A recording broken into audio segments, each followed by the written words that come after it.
but he has no control over the country at all. And I'm surprised that, you know, from last night, the speech by Saif al-Islam, it meant to be a speech of reconciliation.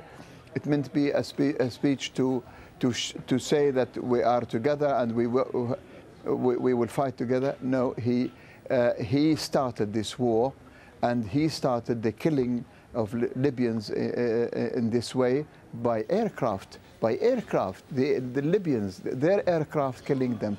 It's unbelievable. It's inhuman, it's immoral, and it's a crime against humanity that has to be put right in front of Gaddafi's and Saif al-Islam's doorstep. Let me just go back to the point you made about the defections of diplomats. I'm seeing a report here that 2 senior Libyan diplomats in Washington have resigned as well. That increases the number. We've spoken to the ambassador for India, ambassador at the United Nations.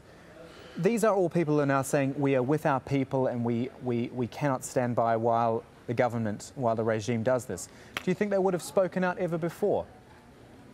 No, they wouldn't. You see, it's difficult. They were forced to take these responsibilities and to go outside and represent Libya. They could not do it on their own. It had to come from inside the country, and it has to be very, very strong to force them to take this stand. And this is understandable. If they were not people who had some hatred for Gaddafi, they wouldn't do it. And we know some of these diplomats. Some of them are, you know, people like us who hate the regime, but they have to work for it. As you know, many people hate dictatorship, but they have to live under it, and they have to find out or choose the right moment to move.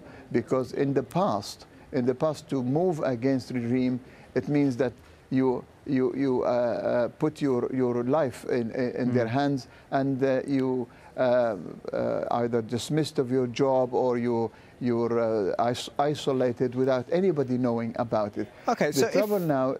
If this, sorry to interrupt you, if this is the end, or at least the beginning of the end, what could happen next? If we draw parallels with Egypt, which unfortunately we are always going to do, it's similar in the sense that there's no leadership to the opposition, but it's dissimilar in the fact that the military is playing a very, very different role here. I mean, there's clearly a risk of power vacuum here, isn't there, if this is going to play out as we think?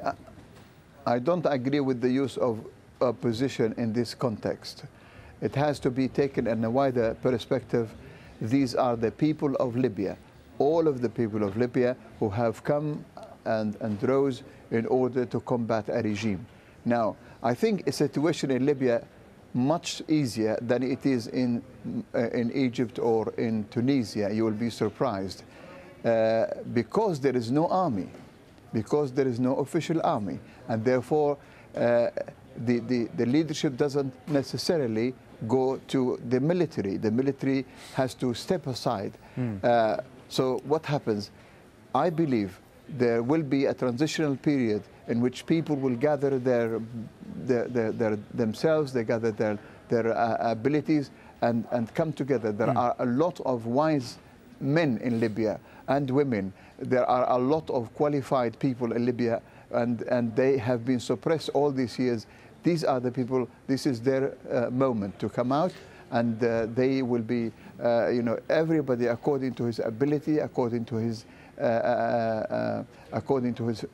means, will be participate, and we can all share the power and share the life in Libya. Okay, I'm sure there's many ways of sorting this out in good time. Mr. Shamis, stay there and keep listening, because I'm going to put some of your thoughts to Osama Kubra, who's with me in the studio from the Libyan Information Centre. Shamis, they're saying that the word opposition, which I use, is perhaps not correct. Absolutely. What do you think? Yes, absolutely. This revolution started from inside, okay, from within, okay, and the people who are going to lead this is from within.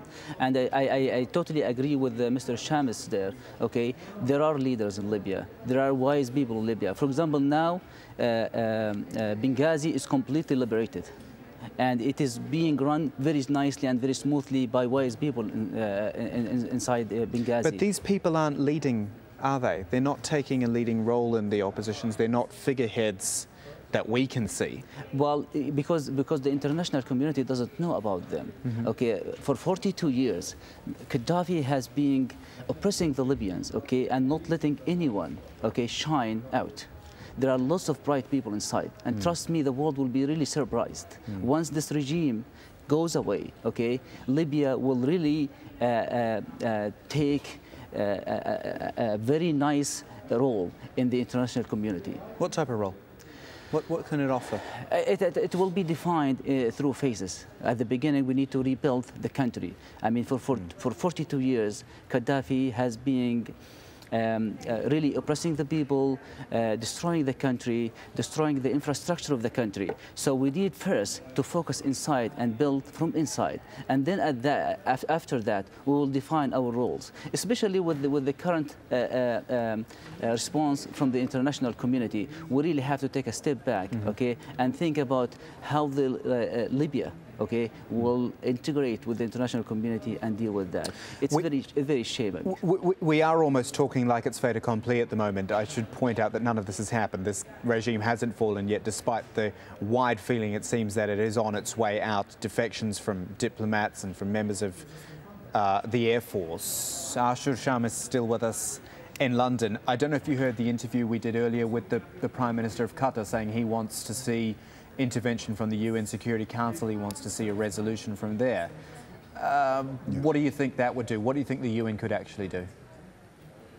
Well, I think that was a very good intervention from the Prime Minister, and I hope other Arab leaders will follow. The victim here is the Libyan people. It's not just you know, a regime or something like that. It's the Libyan people as a whole are the victim of this action.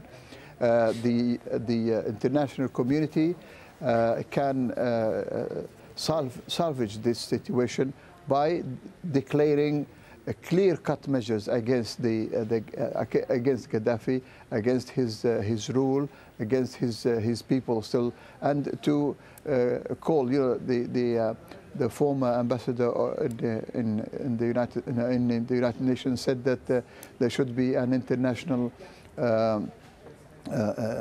exclusion zone for Libya, the aircraft, and to bring in the International Court of Justice in Europe to gather information on Gaddafi and his people.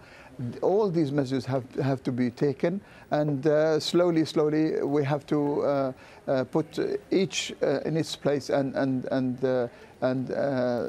then we will see what might happen, because in Libya at the moment they are crying for help, crying for medical assistance, for food, for all sorts of. I heard recently, not recently, this afternoon, that Tunis said that that all Libyans who want to come for treatment, you know, the injured people and these people who are hit by bullets